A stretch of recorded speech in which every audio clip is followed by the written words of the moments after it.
काँग्रेसचे नेते राहुल गांधी यांच्या वक्तव्याविरोधात भाजपकडून आंदोलन करण्यात आलंय। तर काँग्रेस नेते राहुल गांधी यांनी केलेल्या वक्तव्याविरोधात राज्यभरात भाजप आक्रमक झाली आहे।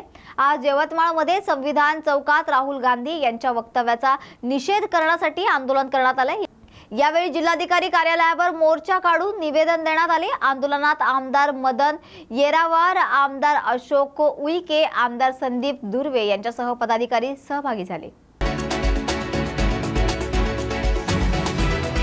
संजय राऊत आनंद दिघे द्वेष्टा माणूस आहे, त्यांनी आनंद दिघे यांचा कायम तिरस्कार केला असं वक्तव्य नरेश म्हस्के यांनी केलं। त्याचबरोबर युतीचे पैसे त्या ठिकाणी ठेवले जातात अशा पद्धतीचा आरोप संजय राऊत करत असतील तर तो धर्मवीर आनंद दिघे यांचा अपमान करत आहेत। आनंद दिघे द्वेष्टा हा माणूस आहे। आनंद दिघे यांचा कायम या माणसाने तिरस्कार केलाय। या माणसाने कायम आनंद दिघे यांना विरोध केलेला आहे। खोपकर हत्याकांड नंतर त्यांनी लोकप्रभेमध्ये जो लेख लिहिला त्यात काही गोष्टी लिहिल्या आणि त्यामुळे दिघेंना टाढा या लागलेला आहे। यामुळे आनंद दिघे यांना तुरुंगात जाऊन हाल अपेष्टा या सहन कराव्या लागल्यात। त्याला केवळ संजय राऊत जबाबदार आहे असा आरोप देखील त्यांनी यावेळी केलाय।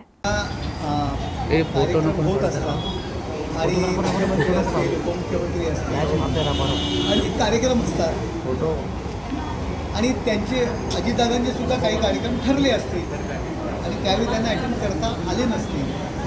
काहीतरी दुसरीकडे त्यांचाही दौरा सुरू आहे, पण त्याच्याविषयी प्रतिक्रिया देणं मला उचित वाटत नाही। अजितदादा का गेले नाही, का विषय आहे, तर आपण त्यांच्याशी बोललं तर बरोबर। तर जे.पी. नड्डा महाराष्ट्राच्या दौऱ्यासाठी आहेत। फडणवीसच्या सागर बंगल्यावरती विधानसभेसंदर्भात बैठक होणार आहे आणि पितृपक्षानंतर पहिली यादी जाहीर करणार आहे। वाटतं जागेचा फॉर्म्युला महाविकास आघाडीचा पण ठरत आला आहे। आपल्याकडनं कशी महायुतीची बोलणी अतिशय चांगल्या प्रकारे आणि उत्तम पद्धतीने सुरू आहे। लवकरच उमेदवारांची यादी, पहिल्या उमेदवारांची यादी जाहीर होईल। काँग्रेसने सांगितलं मोठा भाऊ म्हणून म्हणजे महाविकास आघाडी त्याच्याकडे जास्त जागा मागितली। काँग्रेसने आत्ताच नाही, याच्या आधी पण सांगितलेलं आहे। लोकसभेला पण सगळ्यात जास्त जागा त्यांनी घेतलेल्या आहेत। नाना पटोले भावी मुख्यमंत्री म्हणून ते प्रोजेक्ट करत आहेत। उद्धव ठाकरेंनी त्याच्यापासून बोध घ्यावा की उद्धव ठाकरे यांची जी काही प्रतिमा आहे, उद्धव ठाकरे यांचं स्थान जे काय आहे ते त्यांनी समजून घ्यावं। शरद पवारांनी सुद्धा सांगितलेलं आहे मुख्यमंत्री ठरलेला नाही आहे, ज्याचे जास्त आमदार त्यांचा मुख्यमंत्री आम्ही नंतर ठरवू। त्यामुळे उद्धव ठाकरे यांची अवस्था न घर का न घाट का अशी झालेली आहे। सर, आनंद आश्रमामध्ये पदाधिकाऱ्यांकडनं पैसे उधळल्याचा व्हिडिओ व्हायरल झाल्यानंतर विरोधकांकडनं अजून टीका होताना पाहिजे। बघा, आनंद आश्रम जो आहे आपण पाहताय की कायम दुःखी पीडित अन्यायग्रस्त जनता या ठिकाणी आपली गाराणी घेऊन येत असतात।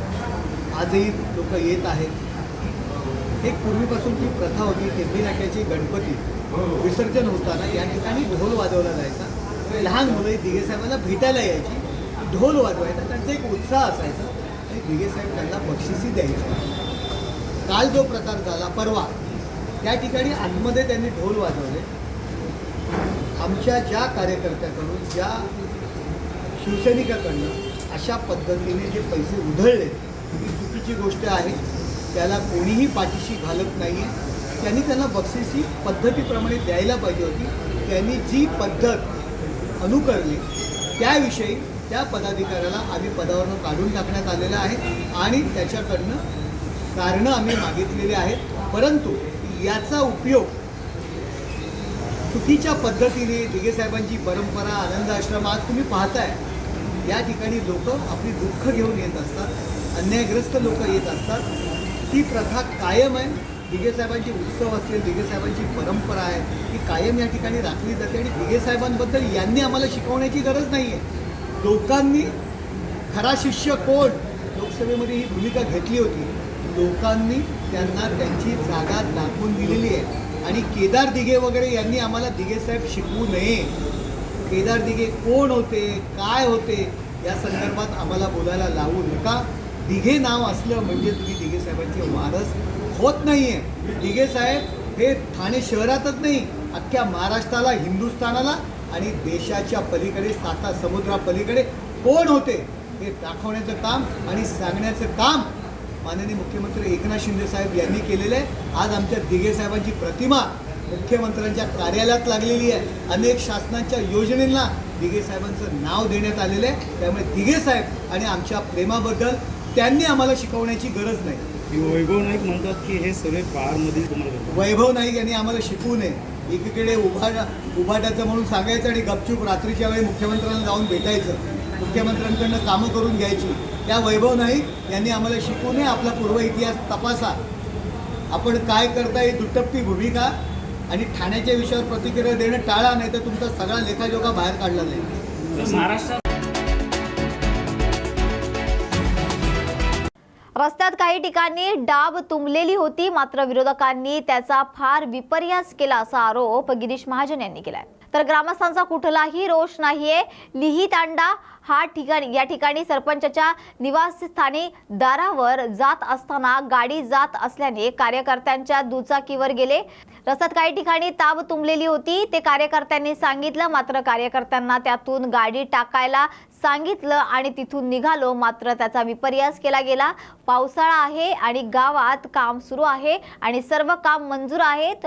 खोलगड भागात पाणी साचल्याने त्यातून आम्ही गाडी टाकली, एवढाच हा विषय आहे. मात्र विरोधकांनी त्याचा हा फार विपर्यास केला. आता घोडा मैदान समोर आहे, विरोधकांनी ताकदीने लढावं असंही ते यावेळी म्हणाले. कुठलाही रोज नाही. त्या ठिकाणी काल रामदेव बाबाचे सगळे सप्ते किंवा आपण त्याला मोठा कार्यक्रम जो असतो तो थोडा तालुकाभर होता. जवळजवळ 28-30 तालुक्यामध्ये आमचे तांडे आहेत, 30-32-35 त्या ठिकाणी कार्यक्रम होता आणि मी सगळ्या तांड्यांवर दरवर्षी जातो. मी त्या ठिकाणी त्या गावामध्ये गेलो आणि ते होत असताना आमचे जे तिथले सरपंच आहेत त्यांच्याकडे त्यांची बहिणीची डेथ झालेली होती, पण तिथे गाडी जात नव्हती आणि म्हणून मी मोटरसायकलवर त्या ठिकाणी कार्यकर्त्यांच्या बसून त्या ठिकाणी गेलो. रस्त्यात येताना काही ठिकाणी डाब तुंबलेली होती. कार्यक्रमाला सांगितलं की भाऊ इथे अशी घाण आहे. मी म्हटलं टाक त्यातून गाडी, जाऊ दे काय होईल ते होईल. आणि म्हणून आम्ही तिथून जोरात गाडी घेऊन निघून गेलो. माझ्या मागे आता गाव आहे, तांडा आहे, वंजारी तांडा आहे, तिथे मोठी यात्रा होती, त्यामुळे तिथे 10-12 गाड्या माझ्या मागे कार्यकर्त्यांच्या अजून होत्या आणि म्हणून आम्ही तिथून जोरातून गाडी काढलेली. त्याचा विपर्यास त्या ठिकाणी केला होतो की गावात एवढी घाण कशी तशी. आता पावसाळा आहे, पाऊस पडलेला आहे, त्या गावामध्ये कामं चालू आहेत, कामं सगळे मंजूर आहेत. लिहातांडा आमच्या तालुक्यातलं सगळ्यात मोठं गाव आहे आणि ते 80% भाजपचं आहे. विशेष म्हणजे सगळी त्यांची बॉडी आमची आहे.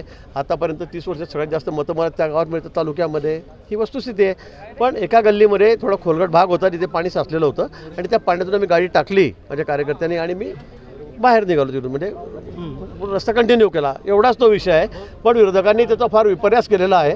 मला वाटतं आता घोडा मैदान समोर आहे, तुम्ही ताकदीने लढा. आता मी तर 6 वेळा आमदार झालेलो आहे. आता कोणाला ज्याला तिकीट मिळेल भाजपचं त्याच्या विरोधामध्ये तुम्ही लढा ना. तुम्ही असे सोशल मीडियावर असं झालं तसं झालं. आता गावाचा पावसाळा जेवढा आहे, पाऊस एवढा पडतो आहे, त्यामुळे पाणी थांबलेलं होतं.